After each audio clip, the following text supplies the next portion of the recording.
oil. Then, after kumulo uli, naglagay na tayo ng water. Yan. Ito na yung panghuli, yung water. Then, takpan muna natin.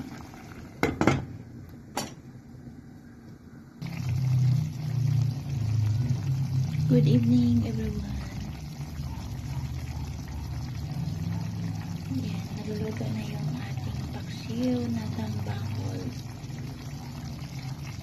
Kung gusto nyo rin po mga kapatid na maglagay ng gata, pwede rin siyang lagyan ng gata.